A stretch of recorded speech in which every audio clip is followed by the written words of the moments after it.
कल सुपूज्यन भो बंदो गुरुपद कंज कृपा सिंधु नरूप हरि महामोहतम पुंज जासु वचन रवि कर निकल धन्य धन्य सतगुरु सुखदा महिमा कही न जाय जो कछु कहूँ तुम्हारी कृपा मोतें कछु न बसा। बोलिए प्रेम से बाजा आप ऐसा कीजिए कि लोग सुन सकें।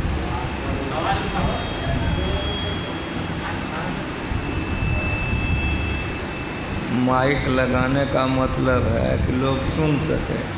इतनाटा आदमी तो बिगर माइके का सुन लेगा। या आपका माइक अगर आवाज़ खराब कर दे तो उल्टे गड़बड़ हो गया। माइक को आप संभालिए कि हम जो बोलेंगे तो लोग समझ ले, हम बोलें लोग समझ भी नहीं करें तो फिर फायदा क्या होगा। आवाज़ को इस तरह से करो लोग सुन सके। गिन के 3 गो आदमी है,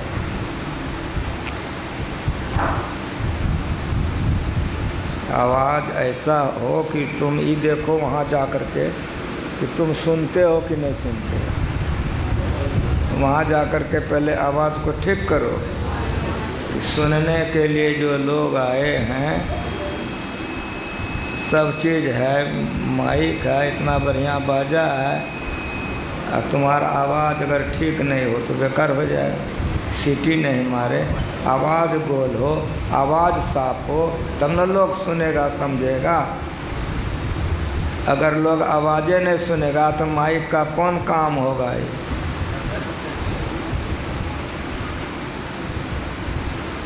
बोलिए प्रेम से श्री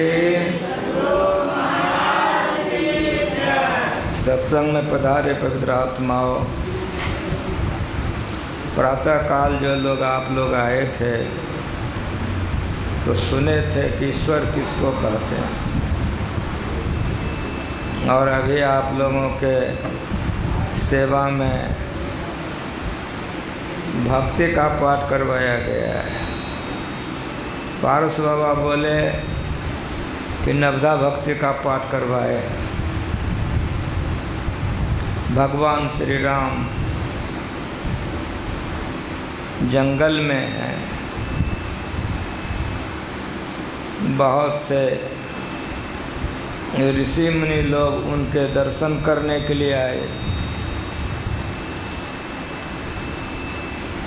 भगवान श्री राम ने पूछा कि जंगल में आप लोगों को कोई तकलीफ़ तो नहीं है,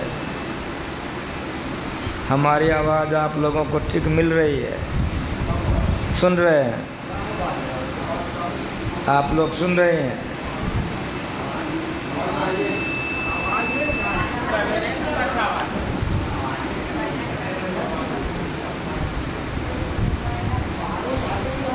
आप लोग अगर आवाज़ नहीं सुन सके तो बोलिए, यहाँ सुनने के लिए ना आए हैं। समझ में नहीं कीजिएगा तो हमरा बोलना तो बेकार हो जाएगा। तब तो एक तो भजन गवा के आरती करवा दें।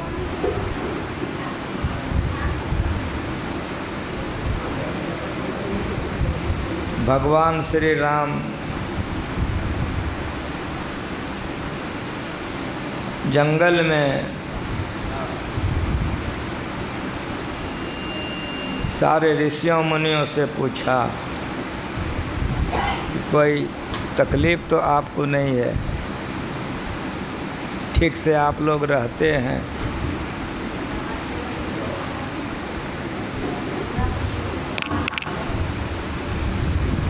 सारे ऋषियों ने मुनियों ने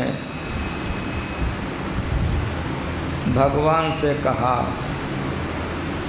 सारी बातें तो ठीक है, जल का हम लोगों को तकलीफ़ है।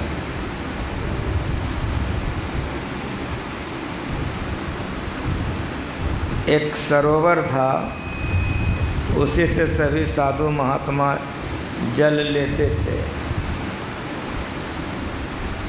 मातंग ऋषि की शिष्या थी सबरी, ये भी जल वहीं से लाती थी। भील कुल की थी, सबर जाति की थी। भील कुल जंगली कुल, नीचे कुल का। सबर जाते जंगली जाति, नीचे जाति के। सबरी नाम नहीं है, सबर जाति की थी इसलिए सबरी। बमायन चमायन डोमायन नहीं कहते हैं, सबर जाति के थे। उसका नाम है श्रवणी। सबरी का सही नाम है श्रवणी। सबर जाति में जन्म ली थी। नीचे जाति के लोग होते हैं, इसीलिए जंगली जाति है सबरी। ऐसा क्यों हुआ था?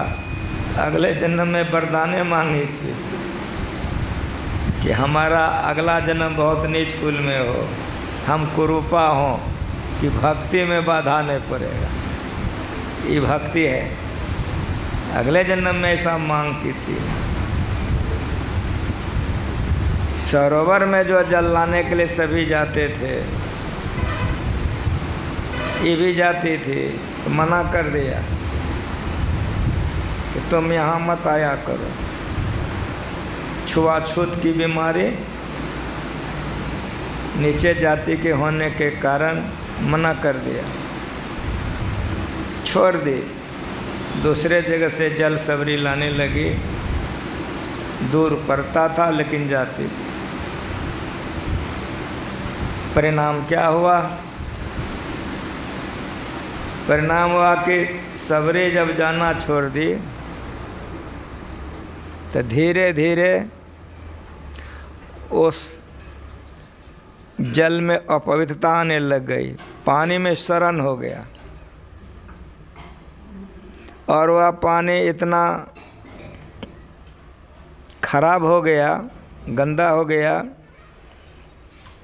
कि पीना तो छोड़ दीजिए, धोने के लायक भी नहीं रहा। ऐसा अपवित्र हो गया। अभी महात्मा सब पानी कहाँ से लाएगा? तो तकलीफ हो गई इन लोगों को भी। यही भगवान श्री राम से कहा कि पानी का दिक्कत है, पानी की असुविधा है। इसीलिए आप भगवान हैं, आप सरोवर में पैर रख दीजिए तो जल शुद्ध हो जाएगा। भगवान श्री राम ने कहा कि हमारे पैर रखने से तो जल शुद्ध नहीं होगा। आप लोग भक्ति करते हैं, भक्तों के प्रभाव से, भक्ति के प्रभाव से जल शुद्ध हो जाएगा। कहने आप भगवान हैं, आपका चरण परने से हो जाएगा। भगवान ने कहा चलिए। आ गए सरोवर में, भगवान प्रवेश किए, घूम के आ गए। जल ज्यों का त्यों रह गया, जल में कोई परिवर्तन नहीं हुआ। तब भगवान ने कहा कि मैं तो आप लोगों को पहले कह दिया था, आप लोग इसमें प्रवेश कीजिए। एक एक करके सभी साधु महात्मा उसमें प्रवेश किए, जल में परिवर्तन नहीं हुआ। तब भगवान ने पूछा कि और कोई भक्त बच गया है? लोगों ने कहा कि हाँ, सबरी बच गई है। बुलाने के लिए भेजा, आ गए। भगवान को प्रणाम करके गई। सरोवर में सबरी का जैसे पैर पड़ा, पानी कंचन हो गया, शुद्ध हो गई। सभी भक्तों का अहंकारे चूर हो गया। जितना बड़ा बड़ा साइन बोर्ड वाला सब था, बहुत नाम गांव वाला, सबका अहंकार चूर हो गया।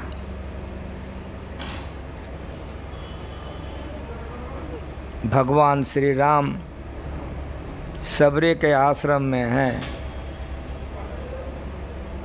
भगवान श्री राम से सबरी कहती है कि कही विधि स्तुति करो तुम्हारी। क्या कर रहे हो यार?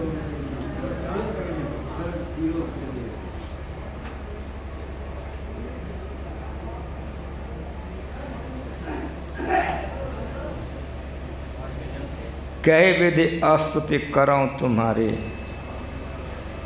अधम जाति में जर मति भारी।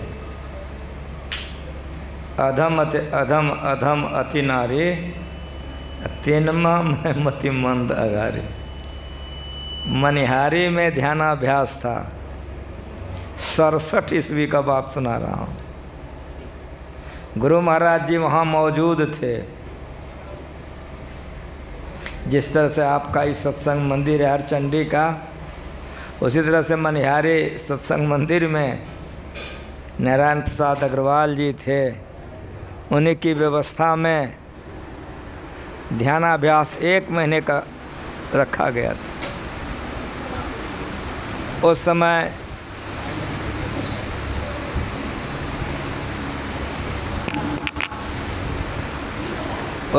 संशयी बाबा का गला बहुत बढ़िया था। उस समय संशयी बाबा ही पाठ करते थे।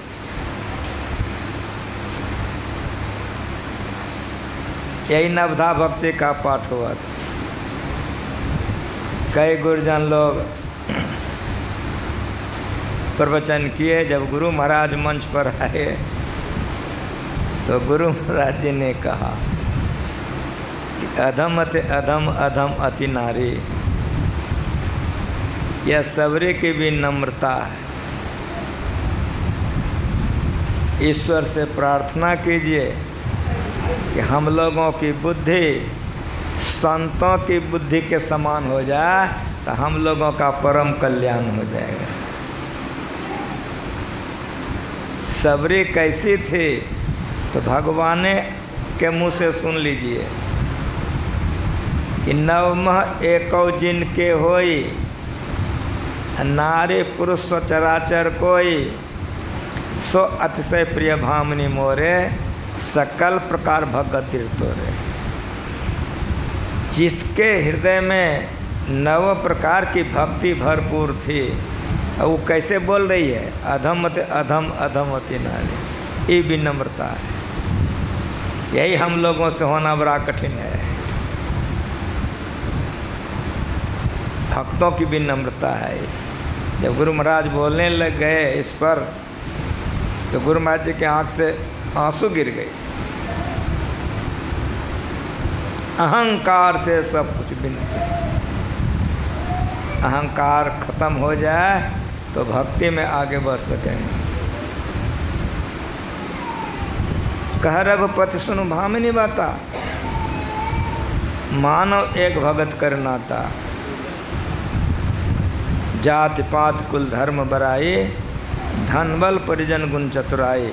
इस सब का सब भरपूर हो, लेकिन भक्ति नहीं हो तो सो नर वह मनुष्य, सो है कैसा तो बिनु जल बारिश देखिए जैसा।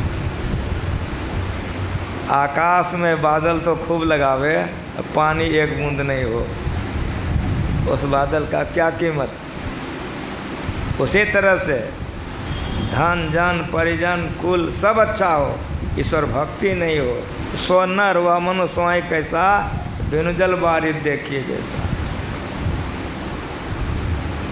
नवधा भगति कहो तो ही पाई। भगवान कहते हैं कि 9 प्रकार की भक्ति है। जिस भक्ति से भक्त भगवंत एक हो जाता है। भक्ति भक्त भगवंत, ज्ञाता ज्ञेय ज्ञान एक हो जाता है।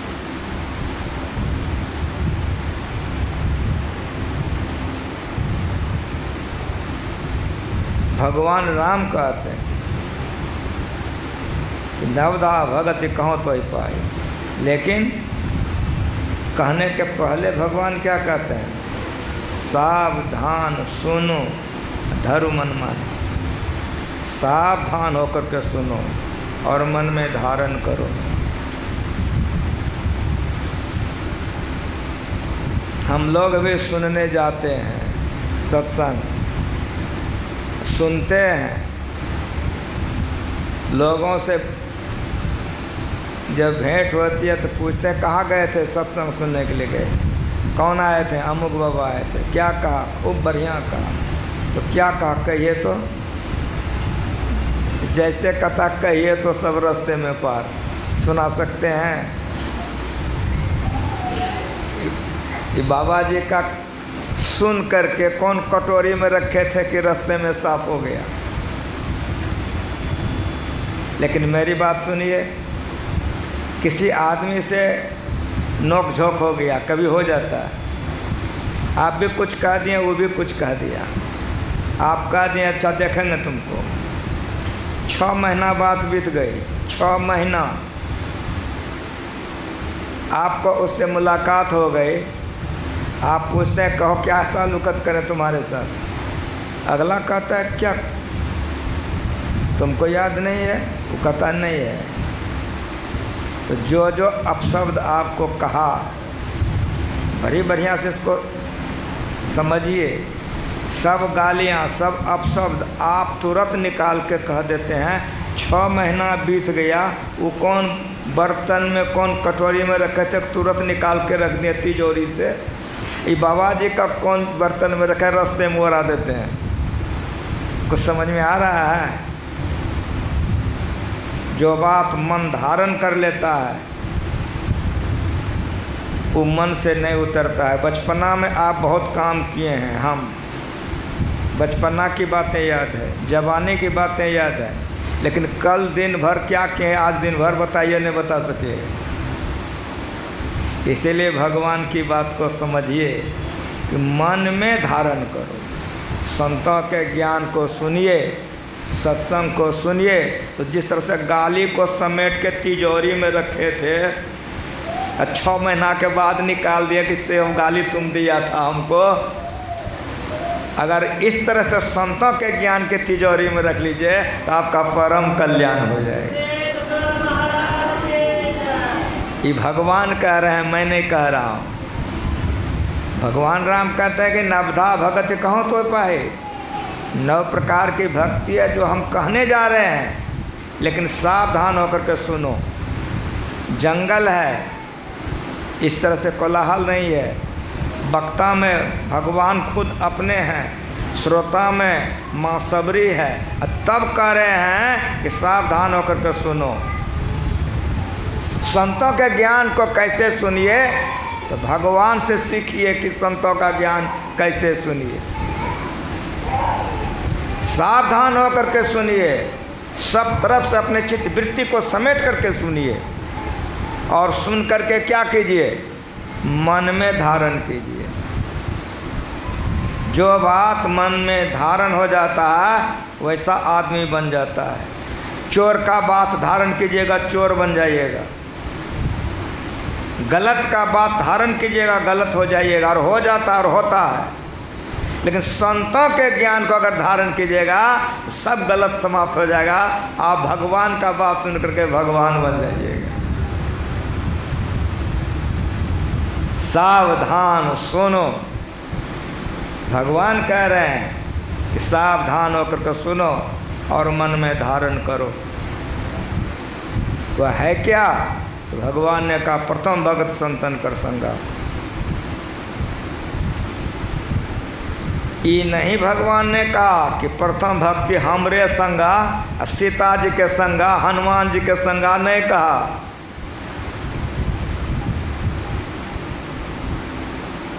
माँ पार्वती ने शिव जी से भी पूछा है तो शिव जी ने भी यही उत्तर दिया है। गिरजा संत समागम समन लाभ कछुआन।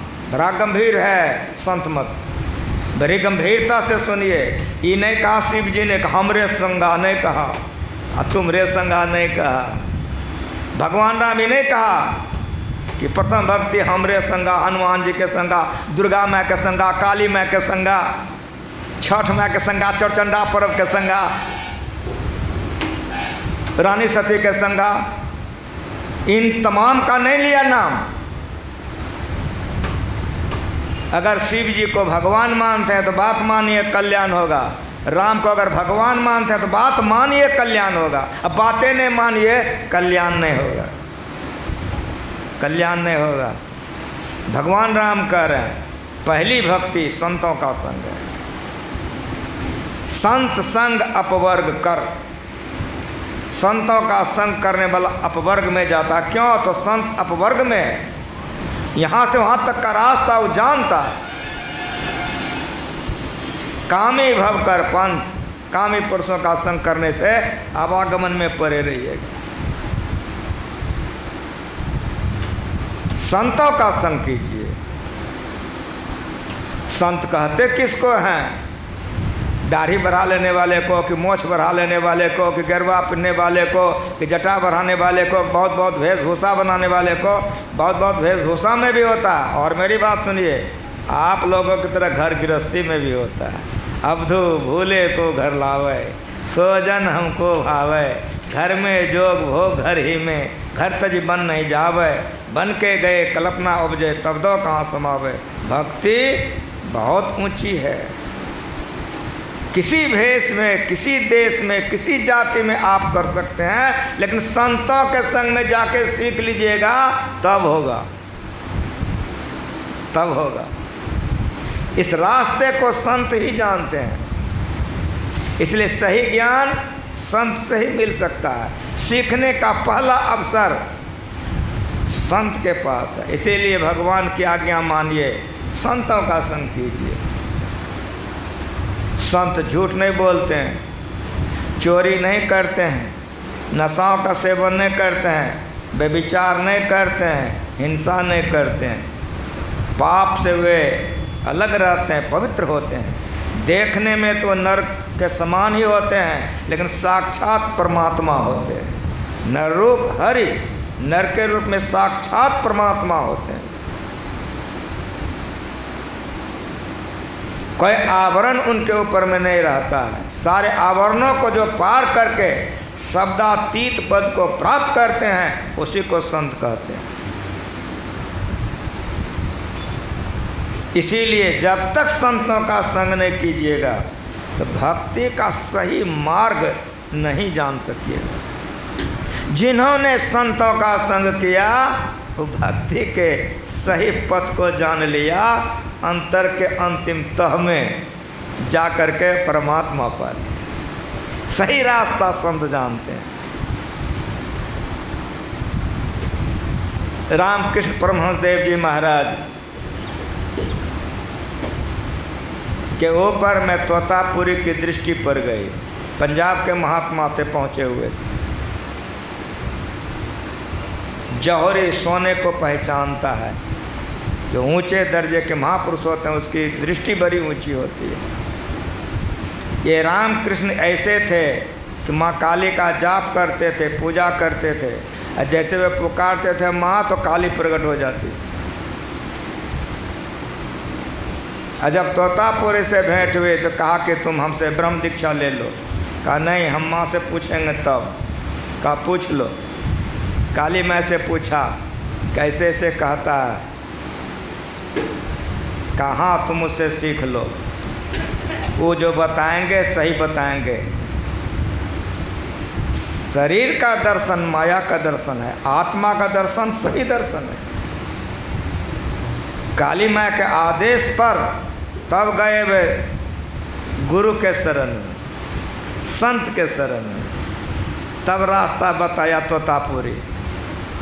तो जब वे ध्यान करने बैठते थे तो सामने में माँ काली आ जाती थी। तो कई बार उनको डांटा कि मैं तुमको रूप से ऊपर उठना चाहता हूँ, मैं जहाँ तुमको देखने का रहा हूँ वहाँ देखो, यही भक्ति है। संतनत की भक्ति देखना और सुनना है।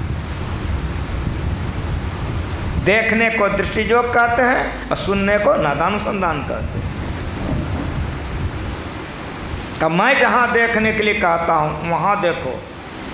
वे देखे सूरत नीचे आ जाती। वहाँ एक कांच का टुकड़ा था, दोनों आँख और नाक के बीच में आज्ञा चक्र है, यहीं पर कांच का टुकड़ा चुभ हो दिया, यहाँ ध्यान कर और ठीक से भक्ति पर बतला दिए, समझा दिए, ताला लगा के चाबी रख लिए। 3 दिन के अंदर में पढ़ के देखिए कि वही रामकृष्ण कितने ऊंची भक्ति में वो चले गए। संतों का संग जब तक नहीं होगा, ज्योति का दर्शन नहीं होगा, नाद का दर्शन नहीं होगा। ज्योति और नाद यही श्रेष्ठ भक्ति है। इसीलिए संतों का संग कीजिए। गुरु महाराज जी का पदावली पढ़िए, निज तन में खोज सज्जन, बाहर न खोजना, अपने ही घट में हरि है, अपने में खोजना। खोजोगे कैसे? 2 नैन नजर जोड़ के एक नोक बना के अंदर में देख, सुन सुन अंदर में खोजना, ये भक्ति है। इस पर शरीर नहीं चलेगा, शरीर बैठ जाता है, मन भी नहीं चलेगा। तब तो मनसा चेतन धार सुरति केवल बैठ सके जामे कुछ दूर तक, उसके बाद मन सब छूट जाएगा। अंदर अंदर का मार्ग है ये, और ये मार्ग केवल संत ही जानते हैं। इसीलिए प्रथम भगते संतन कर संग, संतों के संग में जाइए। ये ज्ञान सुनने को लिए मिलेगा, समझने के लिए मिलेगा। भजन भेद लेके अभ्यास कीजिएगा, ये भक्ति में आगे बढ़िएगा। जहाँ संत होंगे वहाँ मालिक की चर्चा होते रहती है, स्वाभाविक। रसगुल्ला देखे हैं, कहाँ डूबा रहता है? कहेगा रस में। उस तरह जो संत होते हैं वे परमात्मा में डूबे हुए होते हैं। उसके मुंह से जब निकलता है तो परमात्मा निकलता है। इसीलिए उनके संग में जाइए। परिणाम क्या होगा? कथा प्रसंग सुनने के लिए मिलेगा, ये दूसरी भक्ति होगी।